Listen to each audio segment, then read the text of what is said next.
Hello and welcome back to my channel. Today is going to be one of those much awaited videos where I'm going to talk about my home, how we have moved from a sort of tumultuous, busy but not in a good way, very sort of turbulent, can be angry, fizzy, prickly mama to a much calmer, much more settled, easily regulated mama, but also home. How I have created a calm, peaceful home environment with an 11-year-old girl who is so much in her preteenies and two very boisterous, rambunctious, wild boys. Here are my top 10 tips on how you can create a calm home too. If this is the first time that you've been here, thank you so much for joining us and joining the family. My name is Kitty. I'm a lactation consultant, registered nurse, birth and postpartum doula, and I primarily teach parents how they can have a positive, empowering pregnancy, birth, and postpartum experience. So if you're interested in either being supported in person in the form of a doula, or if you are looking to educate yourself on having that experience and how you can best stack the odds in your favor, make sure and check out my description box below where I have all of my upcoming events ready and listed for you to access in the way that suits you best. I'm going to take a sip because that is yummy. There's something nice about like a hot, cozy drink on like a cold day. It's feeling very wintry here in Ireland at the moment, so I'm here for all of the like stews and soups and hot drinks. And this might be a long one, so you might want to pause the video and go get a hot drink for yourself. But I'm going to start right at the very beginning. I have it all written there because I knew I wouldn't remember them. And the first tip that I want to kind of bring to your attention is that you, yes, you, whoever it is watching this video, set the tone for your home. And that can feel like a lot of pressure. That can feel like just way too much. Or you can flip it on its head. And that can be hugely empowering because there is so much we can do with that knowledge. And for me, this has looked very different as our kids have grown a little bit older, as I have moved in and out of being pregnant, being very well, prioritizing self-care, and then being in phases of moving house, being very busy, business stuff being really big, new launches and things like that. And now more recently, our team has expanded. So that's again changed how it's looked for me being that sole grounding force in our home. But no matter what phase you are in your life, it's important to remember that our little ones rely on us until the age of in and around 7 to have that co-regulation piece. They cannot regulate themselves. In fact, from a sort of a neurological perspective, those synapses, those connections in their brain are not completely formed until the age of 7. So it means that, what does that look like? They might act out of turn. They might do things that you would be thinking as someone who is completely, able to self-regulate. You'd be going, why are you having that absolute meltdown over the banana being peeled? You told me 10 minutes ago you didn't want it. You wanted it peeled, or you wanted your triangle, your sandwiches to be cut in a triangle, and now you're having a meltdown because they are in a triangle. Sometimes it just doesn't make sense. And so in scenarios like that, but also on an everyday basis, our children rely on us to be that piece that connects them, to relax them, to calm them down, to bring them back into the world, to ground them, to regulate them when they are dysregulated themselves. So this can also look like regulating yourself first. So what helps you stay calm? Without getting too waffly, what helps you stay calm? What helps you stay grounded? For me, I know that this has taken me way too long to figure out, but I need some kid-free time in the morning in order to then be with them all day and be able to hold their shit when the shit hits the fan. So my kids could literally be all having a meltdown at the same time, and I would be a-okay with that and be able to hold space for them and be grounded for them if I've moved my body or before the kids wake up. Which is easier, it's easier to say than it is to actually do, particularly because we are bed sharing, co-sleeping. So it means that I have to either get up and wake them, and they're up early, and I have to, while I have an opportunity, hand them over to Daddy for a few minutes so that I can move my body a bit. But it also means that I have to go to bed a lot earlier so that I'm well rested enough so that I can get up and do that. But for me, it has meant the difference between me being like a prickly, cross, far from gentle parent and being able to move my body means that I can be calmer, better grounded, more patient. I'm able to listen to their woes. I'm able to hold space for them. I'm able to help them navigate it better so that then I can be the example for them. So, oh my gosh, long point. Point number 1 is you are that grounding piece. You set the tone for your home. If mama is cross, if mama is overwhelmed, if mama is stressed, if mama's trying to do the dishes and the laundry and there's someone hanging out of her leg and there's a baby who needs to nurse, you're going to feel overwhelmed. Do what helps you to feel regulated first and foremost. Mama's calm, the rest of the household will follow. So that's tip number 1. Tip number 2 is it will feel overwhelming if your children are constantly seeking you out. If they constantly need something from you. Mama, can you open this for me? Mama, will you play with me? Mama, will you read to me? Mama, where's my teddy?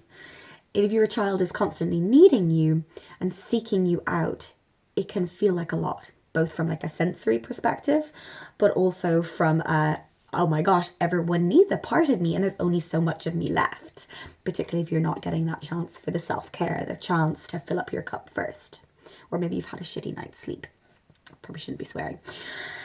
So my tip number 2 is to, instead of waiting for your children to seek you out, to need you, that you seek them out. This comes back hugely to the video that I made around independent play. But if we're seeking our children out before they seek us out, for instance, my little boy Atticus loves to be read to. And I know that at some point during the day, even morning, early on in the day, he will seek me out to sit down and read a book to him. And for him, it's the comfort, it's the reassurance, it's the connection, it's the presence, it's the grounding and the warmth that he needs. And if mama can seek him out and say, Atticus, I love to read this to you, and I snuggle up on the sofa and get ready to read this book to him, and I'm putting everything away, I'm not doing the dishes, I'm not trying to do the laundry, I'm sitting and I am reading to my kids, I'm giving them that they are seeking, or that they would need to seek very shortly later down the line. If my little one, my smallest one, is down on the ground building blocks, and I know that in a few minutes he's going to come and ask me to build a tower with him, that I go to him, I seek him out, and I scoop him up, and I sit down with him, and I give him the eye contact that he wants, and I give him the engagement that he wants, and I build that tower with him for a few minutes. Then I am going to be less sought out by them later in the day, because I've given them the connection that they want. And it means that I can go and do the things much better. I can do the laundry. I can do the dishes. Sometimes it's about just leaving them and knowing that now isn't the time to do them. I'm not a big fan of this, like, wait until your kids are asleep to do all of the chores, because I think it's important that our kids see us doing that and don't think that everyone else picks up their stuff for them. It's important for, life skills and teamwork and all of that stuff. But I do think that you do sometimes have to just drop what you're doing, connect with your children first. The biggest lesson that I have learned in parenthood is that the misbehavior, the tantrums, the meltdowns, so much of it is about seeking connection. And if our children are always trying to do their best, our children are not bold, they are inherently good. And if we can see them and see life from that perspective, it makes parenting so much. Okay, and my tip number 3 is actually quite a practical one. And that is to remove the batteries. If you are a mama like me that gets really overwhelmed and overstimulated from like a sensory perspective with a lot of sound, take the batteries out.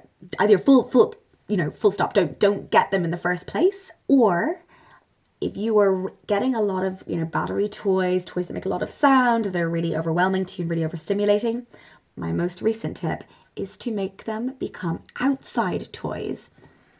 Genius. Bring your toys outside, into the sandpit they go.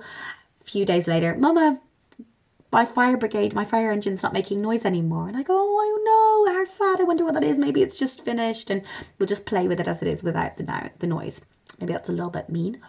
But for me, I have no problem with sound when it's outside.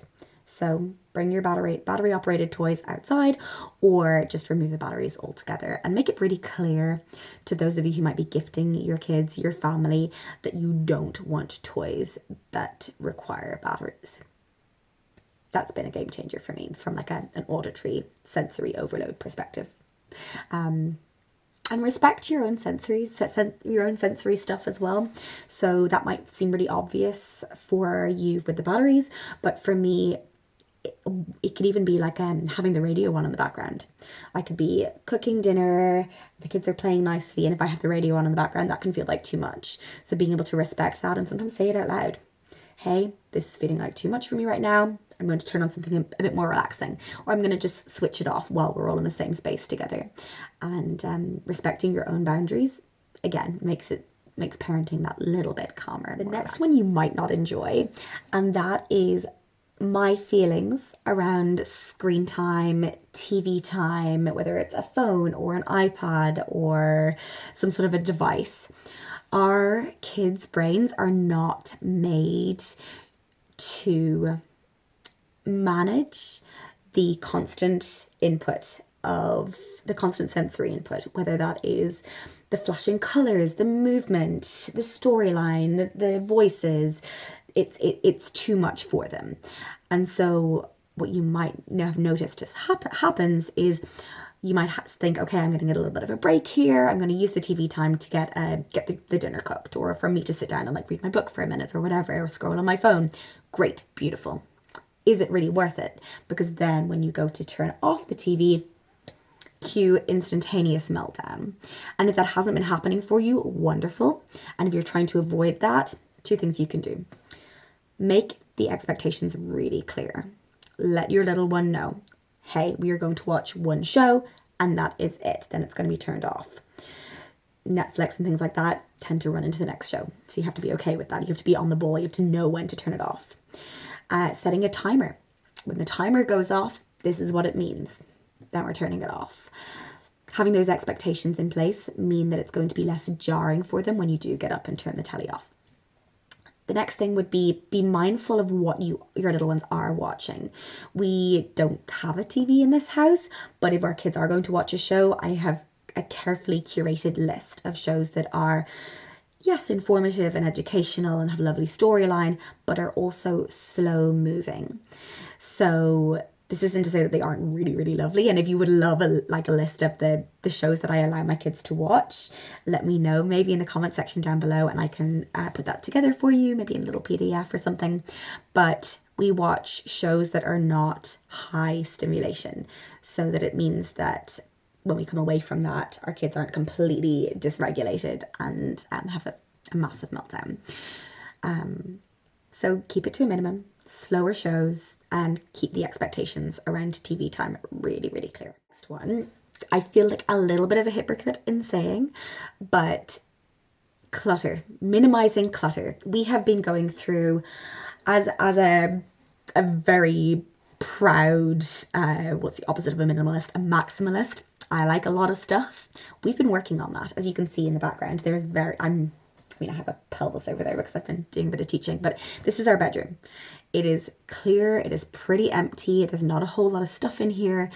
And the reason for that is because I was realizing in the amount of overwhelm that I was feeling as a parent, as a business owner, as a wife, as a friend, that clutter in my home was not helping my brain. My brain likes to see clear spaces. And so I was not helping myself in constantly having to pick up things and put things back where they belonged all of the time. So in the process of decluttering our home, we have come back to a rule that is, if you can't pick up your space, your entire home, within 15 minutes, so set a timer, try it out, within 15 minutes, you have too much stuff. And this is not something that we have yet attained, but this is our goal. And so for me, when I see clear spaces, I've got a clear mind, which means I'm a better parent. You can involve your kids in this. You can have a tidy up song. You can say that we're doing this as a family. You have, a 10, 15 minute pickup at the end of the day. That means that when you and your husband get to sit down together, your partner get to sit down together, that it's not spent tidying up messes, that you can sit and connect and be, and not only will your relationship flourish, but also the overwhelm becomes significantly less. So next tip, minimize, declutter, get rid of the extra stuff. Okay, and my last 2 tips, which I am now thinking I've done 11 tips, which is funny because I obviously set in another one in there. Anyway, bonus tips is to set the scene. So we talked at the very beginning about how mumma really sets the tone, and so much about that is doing the things that help you feel calm. And these can be fun things. These can be things like having your diffuser going with your favorite oils that help you feel calm. It can be having a playlist that is especially for calm down time, wind down time. I actually play my birth playlist, and I had it playing the whole way through my postpartum. When I knew I would feel really overwhelmed, I continued to have that playing as a sort of a grounding piece. There are some really lovely children's meditation stories online if you don't want your kids listening to something that's really like hyper stimulating. That's not to say that it's going to be calm and quiet all the time, but it can help if you are having a day where you are feeling like it's just too much and you want to create that calm, peaceful feeling in your home. So light your candles, get your diffuser out, listen to something calming, do the things that help you to feel calm. I do even sometimes when I'm having like one of those days where I'm just like, I'm going to burst or throw a child out the window, I will run a bath for myself in the middle of the day. I will say, okay guys, we're all having a bath, and getting in water has been getting in water or getting outside are like 2 of my biggest tips for those kids who are just, they're fizzing with energy. And it's a really lovely thing to do in the winter time as well. So for me, what I will do is we'll all pile into the bathroom. Maybe I'll light some candles. Maybe I'll make it really cozy and lovely. We'll do a bath bomb, and I'll run the bath a little bit too hot first so that mumma can get in while it is cooling down.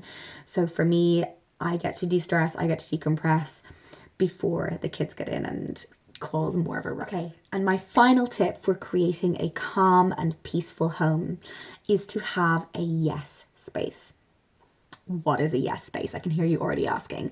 A yes space is a place where your children can play and do whatever they want, where you are not going to be constantly having that feeling internally to be overseeing what they're doing, to be observing them, to having to tell them, yes, no, stop, that's not okay, too much of that, don't put that there, don't make a mess of this, or don't spill that.